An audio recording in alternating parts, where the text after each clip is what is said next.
Hello, and thank you for joining us for today's market briefing. Today we will discuss the relevance of behavioral finance and how investors can use it to their advantage. Let's begin by looking at the first image that contains two gray circles.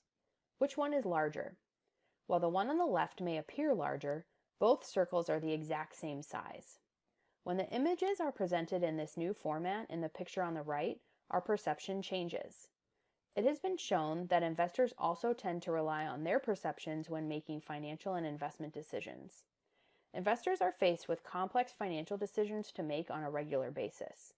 Even with experience in different market environments or knowledge of market history, investors often make these decisions based on emotions. The study of behavioral finance helps investors to understand and hopefully combat these behaviors for a more successful investment outcome. Behavioral finance attempts to understand and explain observed investor and market behaviors. This differs from traditional finance, which is based on hypotheses about how investors and markets should behave.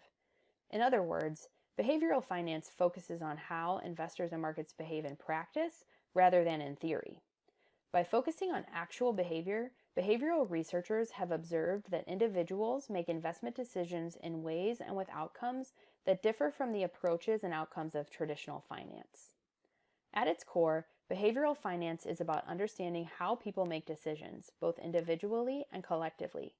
By understanding how investors and markets behave, it may be possible to modify or adapt behaviors in order to improve economic outcomes. In order to use behavioral finance in practice, it is important to be aware of some of the concepts that affect investor behavior and ultimately can cause investment outcomes to differ from those expected according to traditional finance theory. One of those concepts is loss aversion. Loss aversion is the idea that investors have a tendency to be so fearful of losses that they focus on trying to avoid losses more than on achieving gains. Research shows that investors feel the pain of a loss more than twice as strongly as they feel the enjoyment of a gain. Herd mentality is the tendency of investors to follow what others are doing. Investors are largely influenced by emotion rather than their own independent analysis. Another concept is hindsight bias, or the misconception after the fact that an investor knew they were right about what was going to happen. For example, many people now say that all the warning signs were there during the tech bubble or the financial crisis, but at the time, investors who were warning of potential market declines were largely ignored.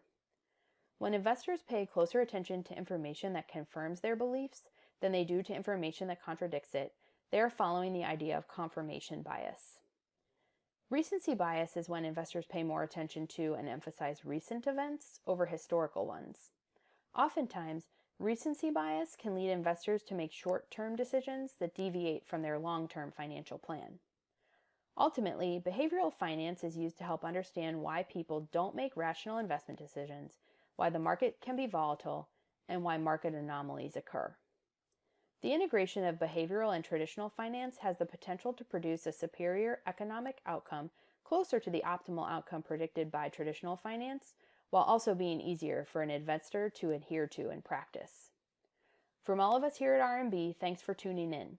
We hope you're able to join us for our next market briefing.